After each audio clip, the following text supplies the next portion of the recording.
Das coisas que eu tenho lido ultimamente, essa matéria aqui me chamou muita atenção.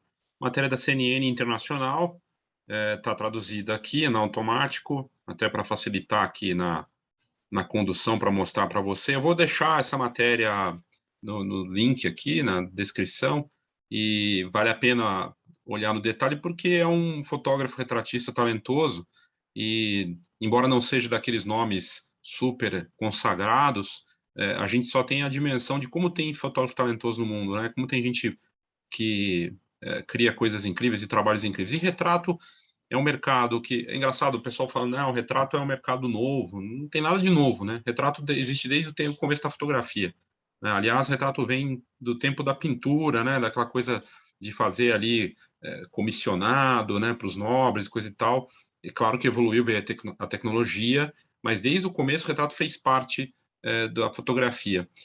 O que mudou é que agora, com os smartphones, com o modo retrato, né? Até os modelos mais simples e as redes sociais também destacando isso, cresceu a necessidade de você ter um bom retrato para se mostrar e tudo mais. Agora, o que é importante aqui é uma matéria sobre um fotógrafo que se recusa a usar Photoshop, porque ele faz fotografia analógica para esses retratos, né? E de quem que eu estou falando? Esse fotógrafo aqui talentoso, né? E que cria retratos de celebridades, como os famosos aqui, atores que estão acostumados em sair em produções de Hollywood, né? O Patrick Stewart e o Ian McKellen, né? Dois atores consagrados. E o trabalho desse fotógrafo, o Andy Gotts, né, que está em destaque aqui, ele merece ser olhado no detalhe, primeiro porque não só pelo fato de ser fotografia analógica, mas do interesse, do esforço dele em criar algo que faz a diferença, né? Tanto que foi parar na CNN. E o Andy Gotts está acostumado a fotografar celebridades, ele está com uma nova exposição, um novo livro, que saiu nessa matéria da CNN, o Ícones, né? E justamente sobre celebridades, né? Um fotógrafo que já é reconhecido pelo seu trabalho, mas que não aparece tanto assim, né? Se você falar, você conhece Andy Gotts, muita gente não conhece, né? Agora, ele fotografou celebridades do nível do Al Pacino, como a matéria diz, Brad Pitt, Julia Roberts, entre outros. A minha do Gambito, da série da Netflix, a Taylor-Joy, e outros, né? Um retrato dele, que para ele é o que mais destacou, e sempre tem aquela coisa, uma peça ou algo que o fotógrafo queria fazer, né? E no caso do Gotts, ele queria fazer um retrato do Tony Curtis, que é uma lenda, né, do cinema, e que ele conta como é que foi fazer esse retrato. Eu já vou mostrar o retrato aqui. O Gotts é um fotógrafo britânico, né? Então ele queria muito fazer essas fotos do Tony Curtis e procurou a gente, tentou fazer de qualquer jeito. Ele ficou batalhando em cima do agente do Tony Curtis para conseguir, até que ele conseguiu o número de telefone da esposa do Tony Curtis, ela atendeu e ele conseguiu no dia seguinte fazer a sessão de retrato dele. E o Curtis, mesmo naquela noite, ligou para ele e falou que tinha problemas de saúde, que estava numa cadeira de rodas, que não estava se sentindo bem. E aí ele falou, mas como eu não estou me sentindo bem, mas vou honrar nosso compromisso. Se você me fizer uma promessa, falou isso pro Gotts, qualquer coisa, ele falou, qualquer coisa eu faço para você. Você vai me fazer parecer um ícone mais uma vez. E aí essa era a promessa que o Tony Curtis pediu que ele cumprisse, que numa fotografia, num retrato, ele conseguisse tornar o Tony Curtis um ícone. E aí essa é a foto que ele entrega, né? Que ele transforma e entrega a promessa. Olha esse retrato, né? A bandeira dos Estados Unidos, os norte-americanos são muito patriotas, né? E é uma ligação muito forte, né? Com a cultura, né? A cultura norte-americana se estabeleceu no mundo, né? O que a gente chama de soft power, né? De usar a cultura para você fortalecer o seu país, e os Estados Unidos fizeram isso muito bem, né? Um país que fez de uma forma que, enfim, agora está sendo contrastado aí por outras culturas, a própria China, a Índia também, e outros países que tentam, a Europa de uma forma geral, mas voltando aqui para o retrato, que retrato espetacular que o Gotts fez, né? Com a bandeira pintada no rosto do Tony Curtis, de fato, transformou ele num ícone, conseguiu entregar. E aí, esse foi o último retrato do Tony Curtis em vida, segundo o Götz, e que o ator viu poucas horas antes de morrer, e disse que aquela foi a foto melhor que ele já tinha feito. Então, o estilo do Götz, ele é um estilo mais sombrio, como a própria matéria traz, né? E é uma característica dele destacar de uma forma muito próxima, criar um retrato impactante. Ele está com essa exposição em Londres, ícones, e também tem um livro do mesmo nome. E aí você vê que o legado, né? A coisa que eu sempre falo do legado, os grandes fotógrafos, as grandes marcas têm um legado. E no caso de fotógrafo, tem que ter algo impresso. No caso deles, são fotos que estão numa exposição em Londres, que depois vai percorrer o mundo, e um livro. Um livro que é a impressão dessas fotografias ali, contando essas histórias também. É um fotógrafo que traz nesse trabalho aí da sua carreira de 3 décadas, né?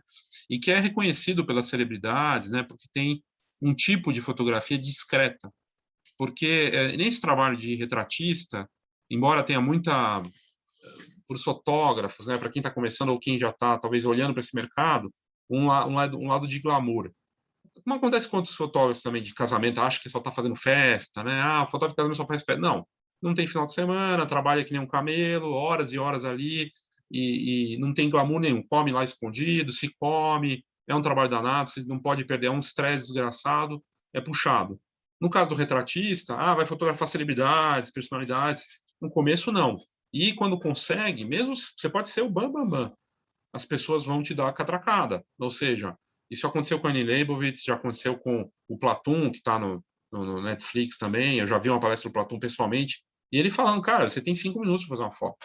Você pode ser o bam, mas aquele estadista, aquela celebridade, ele não está nem aí para você. Ele quer que você faça o retrato, resolva, que você saia, que ele apareça bem, e ele não quer perder tempo. E assim, é uma agenda puxada dessas celebridades, de personalidades.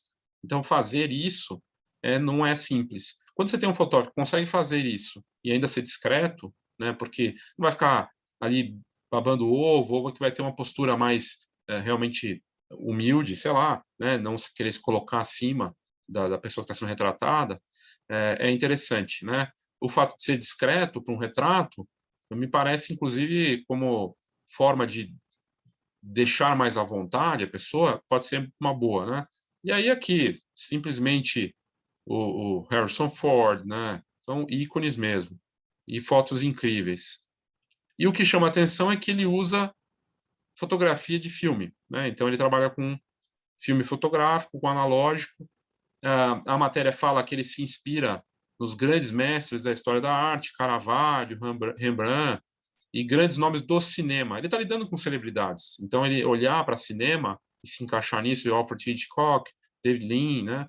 Ele trabalha com uma câmera analógica, sem equipe, sozinho, não retoca os retratos, né? E gosta de mostrar as rugas, mostrar as manchas, mostrar a realidade daquele artista, né? Então é algo que ele desde o começo teve como assinatura.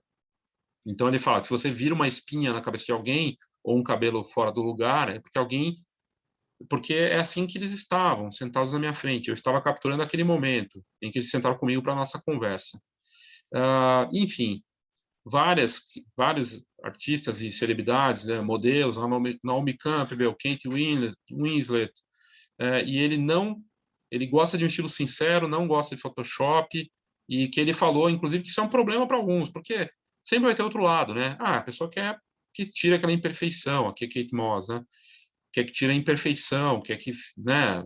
Tem muitos fotógrafos que falam, pô, não, isso faz parte do trabalho, tem que ajustar uma coisinha ali, uma coisinha aqui.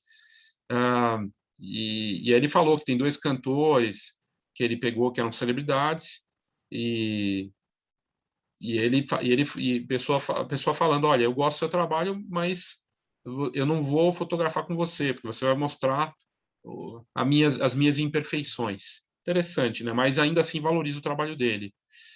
Ele trabalhou com grandes nomes da fotografia, como acontece com grandes fotógrafos, passou como assistente.